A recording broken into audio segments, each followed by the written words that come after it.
Visa തട്ടിപ്പുകാരുടെ ഒരു ഹബ്ബായി മാറിക്കൊണ്ടിരിക്കുകയാണ് Keralam. European കൺട്രികളിൽ പോയി രക്ഷപ്പെടണം, നല്ല ജോലി കിട്ടണം, നല്ല ശമ്പളം കിട്ടണം എന്ന ആഗ്രഹവുമായി ലക്ഷക്കണക്കിന് ചെറുപ്പക്കാർ നമുക്ക് കേരളത്തിൽ തന്നെയുണ്ട്. അപ്പം അവരെ ചൂഷണം ചെയ്തുകൊണ്ട് ഒട്ടനവധി ഏജൻസികൾ അവരുടെ കയ്യിൽ നിന്ന് ലക്ഷക്കണക്കിന് രൂപ വാങ്ങിച്ച് പറ്റിച്ച കേസുകൾ നമ്മൾ പലതും കണ്ടതാണ്.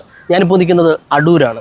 കഴിഞ്ഞ ദിവസം തന്നെ നമ്മുടെ സുഹൃത്തായ ചങ്ങാതിക്കൂട്ടം വന്ന് ഇവിടെ ഒരു വീഡിയോ ചെയ്യുകയുണ്ടായി. അടൂർ ഒട്ടനവധി ആൾക്കാർ ഇതുപോലെ തന്നെ വിസ തട്ടിപ്പിന് ഇരയായിട്ടുണ്ട്, അല്ലെങ്കിൽ വിസ തട്ടിപ്പിന് ഏജൻസി നടത്തി തട്ടിപ്പ് നടത്തുന്നുണ്ട് എന്ന വീഡിയോ ചെയ്യുകയും ഞാനപ്പം ബിജീഷുമായിട്ട് സംസാരിക്കുകയൊക്കെ ചെയ്തിട്ടുണ്ട്. ആ സമയത്ത് ഇവിടെ അടൂർ വന്നതിന് ശേഷം എറണാകുളത്തൊരു ഓഫീസിൽ ചെന്നും ഈ പറയുന്ന ചങ്ങാതിക്കൂട്ടം ഒരു വീഡിയോ ചെയ്തിട്ടുണ്ട്. പാവപ്പെട്ട ചെറുപ്പക്കാർ ലോൺ എടുത്തും കടം വാങ്ങിച്ചും ലക്ഷക്കണക്കിന് രൂപയാണ് ഈ പല ആൾക്കാരുടെയും കൊണ്ട് കൊടുത്തത്. അവർ ഈ ശരീരമിളകാതെ തിന്നു കൊഴുത്ത് ജീവിച്ചുകൊണ്ടിരിക്കുകയാണ്. അപ്പം ഞാനിപ്പം ഈ വീഡിയോ ചെയ്യുന്ന കാരണം എന്താണെന്ന് വെച്ചാൽ, പലർക്കും അറിയത്തില്ല ആരാണ് ജെന്യുവിനായിട്ടൊരു ഏജൻസി, ആര് വഴി ബന്ധപ്പെട്ടാൽ വിദേശത്തേക്ക് പോകാം എന്ന് ആർക്കും തന്നെ അറിയത്തില്ല. അപ്പോൾ എൻ്റെ ഈ വീഡിയോ കണ്ടുകൊണ്ടിരിക്കുന്ന ഇവിടെ ഈ ഏജൻസി, ഇതുപോലുള്ള കേരളത്തിലെ ഏജൻസി വഴി വിദേശത്ത് പോയിട്ടുള്ളവർ ദയവ് ചെയ്ത് ഒന്ന് കമൻറ്റ് ചെയ്യണം. നിങ്ങൾ ഏത് ഏജൻസി വഴിയാണ് പോയത്? നിങ്ങൾക്ക് അവിടെ നല്ല ജോലിയാണോ, അതോ നിങ്ങൾ ചതിക്കപ്പെട്ടോ എന്ന് ഈ ഒരു വീഡിയോ കണ്ടിട്ട് കമൻറ്റ് ചെയ്യണം.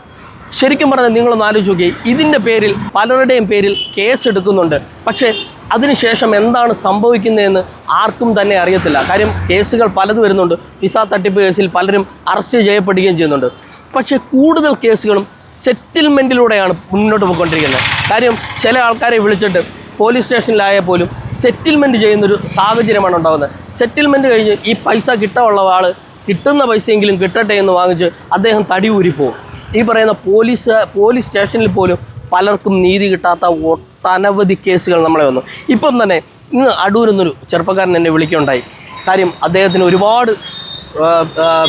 ഒരുപാട് രൂപ നഷ്ടപ്പെട്ടിട്ടുണ്ടെന്നും ഇതുപോലെ ഏത് ഏജൻസി ഏതാണെന്നും എല്ലാം എന്നോട് തുറന്നു പറയാം എന്നും എല്ലാം പറഞ്ഞിട്ടുണ്ട്. അപ്പോൾ ഈ പയ്യൻ ഈ അടൂരില്ല, 2 ദിവസം കഴിഞ്ഞ് വരൂ എന്നാണ് എന്നോട് പറഞ്ഞത്. അപ്പോൾ ആ പയ്യൻ അയച്ചു തന്ന ഏകദേശം ഒരു 6-7 പേരുടെ ഫോട്ടോ എൻ്റെ ഈ ഫോണിൽ തന്നെയുണ്ട്.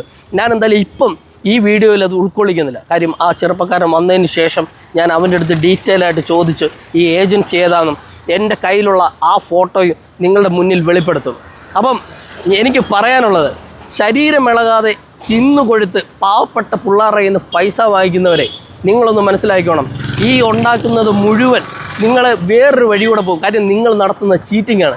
അതായത് മറ്റൊരുത്തിനെ പറ്റിച്ചുണ്ടാക്കുന്ന പൈസയാണ്. നിങ്ങൾക്കൊരു ധാരണയുണ്ട്, കേസ് എടുത്താൽ പോലും കേസ് അത്രയ്ക്കിത്രയേ ഉള്ളൂ, വലിയ കാര്യമില്ല എന്ന് പറഞ്ഞ് വീണ്ടും വീണ്ടും വീണ്ടും ഈ ചെറുപ്പക്കാരെയും ഈ ചെറുപ്പക്കാരി പിള്ളേരെയും ചതിക്കുഴിയിൽ വീഴ്ത്തുന്ന നിങ്ങളുടെ ഈ പരിപാടി ഞാൻ എന്തായാലും ഇത് പുറത്തു കൊണ്ടുവരും. എൻ്റെ കയ്യിലുള്ള സകല ഫോട്ടോയും സകല തെളിവുകളും വോയിസ് റെക്കോർഡ് സഹിതം എൻ്റെ ഈ ഫോണിലുണ്ട്. അപ്പം ഉറപ്പായിട്ടും ഞാനിത് നിങ്ങളുടെ മുന്നിലെത്തിക്കും. ഈ പയ്യൻ നാളത്തേടം കഴിഞ്ഞ് മറ്റന്നാൾ എൻ്റെ മുന്നിൽ വരുമെന്നാണ് പറഞ്ഞത്. അപ്പം നിങ്ങളുടെ മുന്നിൽ ഞാൻ ഈ ഫോട്ടോ കാണിക്കുകയും ഒരു ഡീറ്റെയിൽ ആയി വീഡിയോ ചെയ്യും. അപ്പം ഞാൻ പറഞ്ഞത് എന്താണെന്ന് വെച്ചാൽ, ഇനി ലക്ഷക്കണക്കിന് ആൾക്കാർ വിദേശത്ത് പോകാൻ കാത്തിരിക്കുന്നുണ്ട്. അവർ ആര് വഴി ബന്ധപ്പെടണം?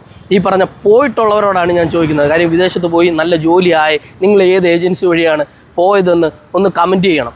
അപ്പം ഇതിൻ്റെ കൂടുതൽ തെളിവുകളും ഇതിൻ്റെ പുറയിലുള്ള സകലവന്മാരെ നമ്മൾ പുറത്തു കൊണ്ടുവരും. ഇപ്പം ഞാൻ നിൽക്കുന്ന അടൂരാണ്. അടൂരും കുറേ അധികം ആൾക്കാരുണ്ട് എന്നാണ് ഞാൻ അറിയാൻ സാധിച്ചത്. അപ്പം അടുത്തൊരു വീഡിയോ ആയിട്ട് ഞാൻ ഉടനെ ഉണ്ടാവും.